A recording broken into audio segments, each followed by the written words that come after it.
kaze mu gihe cy'impemburo.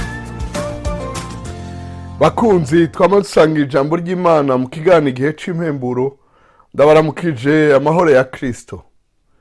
Ijambo dusangira mu gitabo c'Itanguriro igice ca 50. Itanguriro igice ca 50 nico gice ca nyuma cyo muri iki gitabo c'Itanguriro. Turagisoma cose. Handitse ngo bajana Yakobo i Kanani kumuhamba. Yosefu yubama kuri se mu maso amurirako aramugumbira. Yosefu ategeka abantu biwe b'abaganga ngo basige se ibibuza umubiri wiwe kubora. Nuko abo baganga babisiga Isirayeli. Bamara iminsi 40 bamusiga ibibuza umubiri wiwe kubora, nkuko iminsi yo gusiga yangana. Abanyegiputa bamara iminsi 70 bamugandariye. Iminsi y'ikigandaro iheze, Yosefu abariraho mu rugo rwa Farawo ati, nimwaba mumbabaye ndabasavye mumbarire Farawo muti, se yaramurahije ati, ehe ngiye gupfa, uzompambe mumva niyimbiye mu gihugu c'i Kanani. None aragusavye umurekura duge ahambe se, aheze agaruke.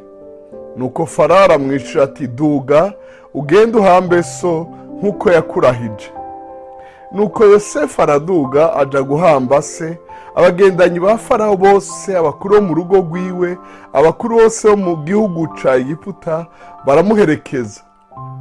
Abo kwa Yosefu bose, bene se n'abo mu nzu kwa se, ivyo basize gusa mu gihugu c'i Gosheni ni abana babo bato, imikuku yabo n'amasho yabo. Ajana n'imikogote y'intambara n'abagendera ku mafarasi, bagenda ari isinzi rinini cane. Bashika ku mbuga y'igosorero yo muri Atadi, hari hakurya ya Yorodani. Baborogerayo amaborogo menshi cane y'akabonge. Yosefu ashinga ko bahamara iminsi 7 bagandariye se. Abanyakanani bene igihugu babonye ingene baririra ku mbuga yo muri Atadi, baravuga bati, ehe kugandara kw'abanyegiputa kw'igitangaza. Nico catumye bahita Abel-Misirayimu. Abel-Misirayimu bisobanurwa ngo ikigandaro c'abanyegiputa. Hari hakurya ya Yorodani. Bene Yakobo bamugirira uko yabageze. Bamujana mu gihugu c'i Kanani, bamuhamba mu isenga ryo mu itongo ry'i Makipela, aharabana n'i Mamure, iryo Aburahamu yaguze hamwe n'iryo tongo, ngo habe aho yiharije ho guhamba, ahaguze na Efuroni umuheti. Yosefu amaze gufuba se, asubirana muri Egiputa na bene se n'abandi bose bajanye nawe gufuba se. Bene se ba Yosefu babonye ko se apfuye, baravugana ati, kumbure Yosefu azotwanka adusubirize mu nkoko ibihwanye n'ibibi byose twamukoreye. Batuma kuri Yosefu bati, data atarapfa yaratubariye ko tuzokubarira ko akwinginze ngo uharire bakuru bawe igicumuro cabo n'icaha cabo, kuko bakugiriye nabi. Nuko none turakwinginze uduharire twebwe abashumba b'Imana ya data igicumuro cacu. Yosefu yumvise amajambo yabo acararira. Maze bene se batako bariyizira, bamwitembagaza imbere, baramubwira bati, raba turabasavyi bawe. Yosefu arabarira ati, ntaco mutinya, mbega jewe ndi mu gishingo c'Imana?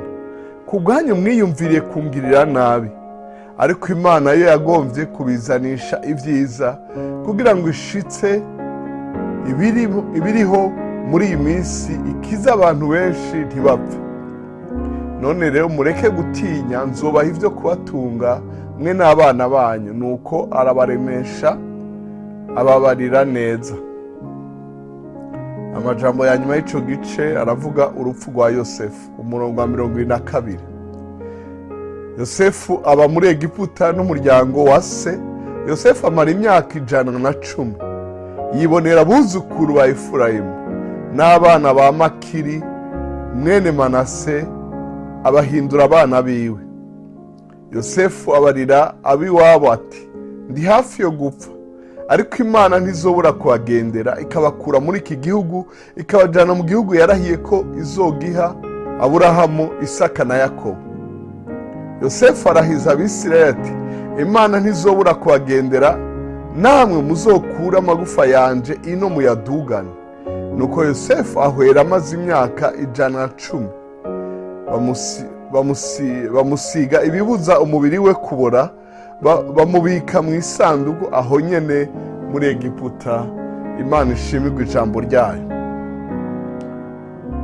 Mukunzi wariko uradukurikira canke abadukurikira muri benshi, nkundira ndako ari ijambo rimwe muri aya rivuga ngo naho Yosefu yamanutse aja muri Egiputa, yarasuye kuduga asubira mu gihugu ciwe.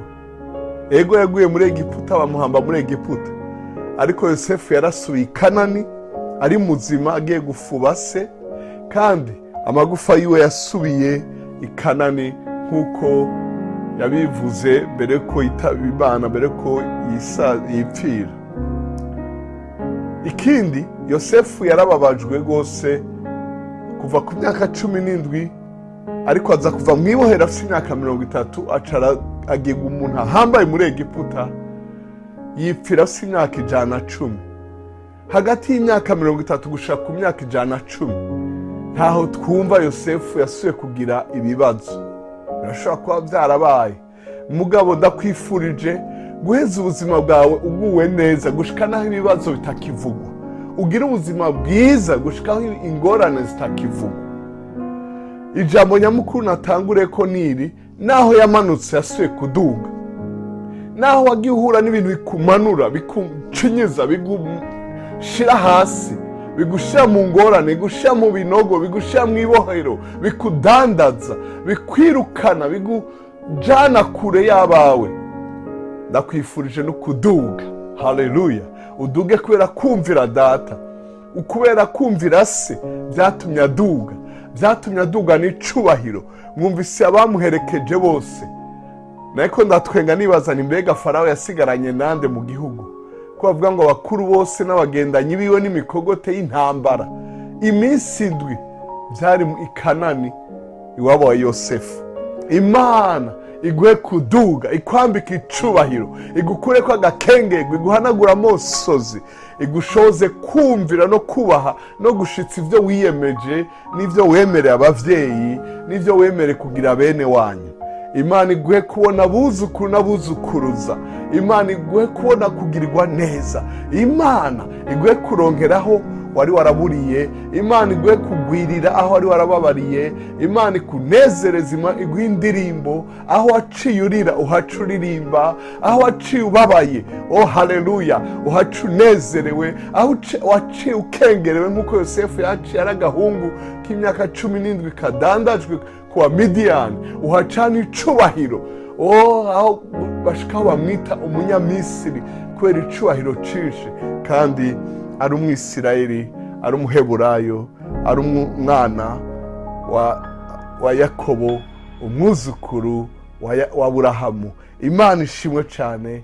Imana ikugire neza we n'abawe n'ivyawe, uragahezagirwa ubu n'ibihe byose. Amen kandi amen.